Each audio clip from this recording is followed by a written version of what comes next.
नमस्कार दोस्तों, आप सभी का अपना चैनल वीएन शिक्षा वाला में स्वागत है। आपके लिए लेकर आया हूँ छोटी छोटी मगर मोटी बातें। इस वीडियो के माध्यम से महत्वपूर्ण जानकारी आप तक पहुँचाने में मेरा एक छोटा सा प्रयास है। तो दोस्तों, आज का जो महत्वपूर्ण विषय है वो है भारत के पड़ोसी देशों के साथ लगने वाले सीमा रेखाओं के नाम। तो आज हम लोग जानेंगे कि भारत के जो पड़ोसी देश हैं उनकी जो सीमाएं लगती है उनका नाम क्या क्या है। ठीक है, और भारत और पाकिस्तान के बीच में कितने सीमा रेखाएं हैं और भारत और चीन के बीच में कितने सीमा रेखाएं, ये भी जानेंगे। तथा साथ ही साथ ये भी जानेंगे कि भारत के साथ जो पड़ोसी देश की सीमाएं लगती है उनकी लंबाई कितनी है, सबसे अधिक किस देश की सीमा लगती है, सबसे कम किस देश की लगती है, ये भी जानने का प्रयास करेंगे। ठीक है, तो शुरुआत करते हैं दोस्तों हम गुजरात क्षेत्र से।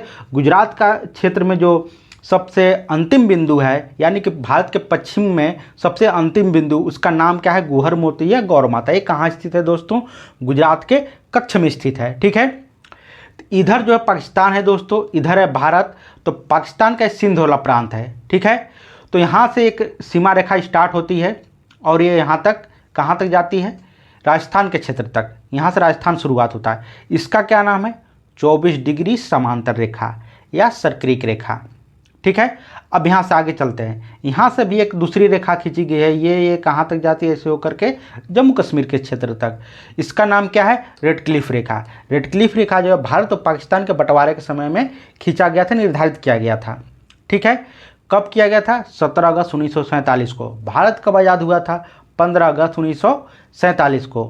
ठीक है, सीमा आयोग के अध्यक्ष सिरिल रेडक्लिफ, इनको निर्धारित किया गया था। ठीक है, काम था कि भारत और पाकिस्तान के बीच जो रेखा निर्धारित करना है, बंटवारे का रेखा, वो कैसे करना है। तो इन्हीं के नाम पे जो रेड क्लिफ रेखा खींचा गया। अब आगे चलते हैं। यहाँ से शुरुआत हो रहा है LOC, कहाँ तक? सियाचिन के क्षेत्र तक दोस्तों। इस रेखा का नाम है LOC, लाइन ऑफ कंट्रोल। क्या नाम है? Line of control. ये रेखा क्या है? ये पीओके और भारत को विभाजित करता है दोस्तों। ये पूरा जम्मू कश्मीर का क्षेत्र है, लेकिन जम्मू कश्मीर के पूरे क्षेत्र पे भारत का अधिकार नहीं है। कुछ क्षेत्र पे पाकिस्तान का अधिकार है, जिसको पीओके के रूप में जाना जाता है। कुछ क्षेत्र पे चीन का अधिकार है, जिसको अक्साई चीन के रूप में जाना जाता है। ठीक है, तो पीओके और भारत को अलग करने वाली रेखा का नाम क्या है? LOC, line of control. Bharat और अफगानिस्तान के बीच में कौन सी रेखा खींची गई है? उसका नाम है डूरन रेखा। जब पाकिस्तान अविभाजित था, यानी कि पाकिस्तान जब भारत में मिला हुआ था, तब अंग्रेज़ों ने जो है एक रेखा खींचा था भारत और अफगानिस्तान के बीच में, वो था डूरन रेखा।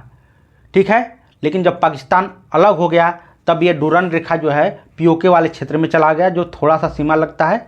बाकी ये डूरन रेखा जो अफगानिस्तान और पाकिस्तान के भी विभाजित करता है। ठीक है दोस्तों, अब आगे चलते हैं। सियाचिन का क्षेत्र है जहाँ पे भारत का कब्जा है। यहाँ सैनिक पहरा देते हैं, भारतीय सैनिक। यहीं से जो है भारतीय सैनिक जो है पाकिस्तान पर भी नज़र रखते हैं और चीन पर भी नज़र रखते हैं। ठीक है, अब दोस्तों ये है अक्साई चीन का क्षेत्र। ये भारत का क्षेत्र था, लेकिन चीन जो है इस पर धीरे धीरे जो पहले से कब्जा कर रहा था।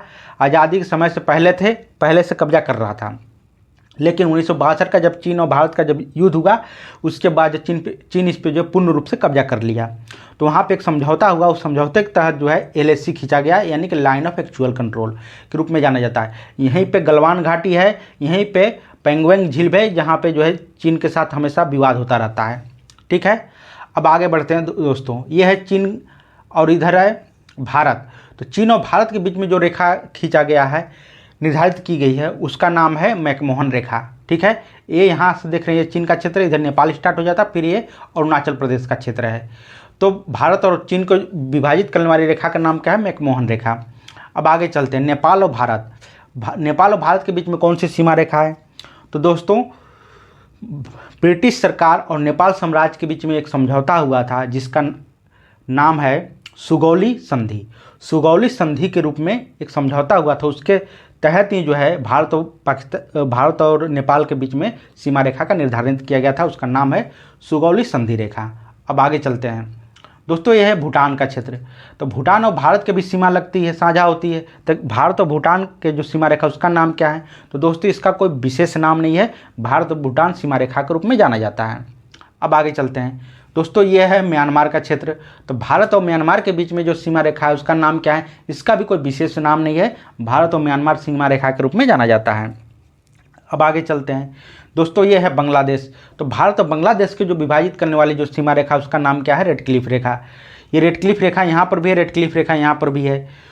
तो दोस्तों जब पाकिस्तान आज़ाद हुआ था तो ये पश्चिमी पाकिस्तान के रूप में जाना जा रहा था, ये पूर्वी पाकिस्तान के रूप में जाना जा रहा था। लेकिन तो पाकिस्तान को बंटवारे के लिए जो रेखा खींची गई थी रेड क्लिफ रेखा, तो रेड क्लिफ रेखा यहाँ पर भी खींचा गया था और यहाँ पर भी खींचा गया था। बांग्लादेश जो है 1971 में पाकिस्तान से अलग हो गया, आज़ाद हो गया। कैसे आज़ाद हुआ? भारत के सहयोग से। तो भारत के सहयोग से बांग्लादेश आज़ाद होकर के एक स्वतंत्र राष्ट्र बना। तो आपको हमने ये सीमा रेखाओं के बारे में बता दिया। अब मैं आपको बताता हूँ कि इन सीमा रेखाओं की लंबाई कितनी है। ठीक है दोस्तों, तो बांग्लादेश के साथ जो सीमा साझा होती है वो है 4096 किलोमीटर। सबसे अधिक सीमा बांग्लादेश के साथ लगती है। सवाल भी पूछा जाता है कि कौन सा ऐसा देश है जो भारत के साथ अधिक सीमा साझा करती है, वो है बांग्लादेश। चीन के साथ कितना है? 3488 किलोमीटर, चीन दूसरे नंबर पर है। पाकिस्तान के साथ कितना है? 3323 किलोमीटर, यह है तीसरे नंबर पे। नेपाल के साथ कितना है? 1751 किलोमीटर। म्यांमार के साथ कितना है? 1643 किलोमीटर। भूटान के साथ कितना है? 699 किलोमीटर। भूटान के साथ कितना है? 699 किलोमीटर। अफगानिस्तान के साथ कितना है? मात्र 106 किलोमीटर। ठीक है, आपको मैं सीमा रेखाओं की लंबाई भी बता दिया, सीमा रेखाओं के नाम भी बता दिया। इससे आप संबंधित महत्वपूर्ण सवाल का जो है जवाब आप दे सकते हैं। धन्यवाद दोस्तों। हमारा वीडियो आपको अच्छा लगा तो कृपया लाइक करें, शेयर करें, कमेंट करें।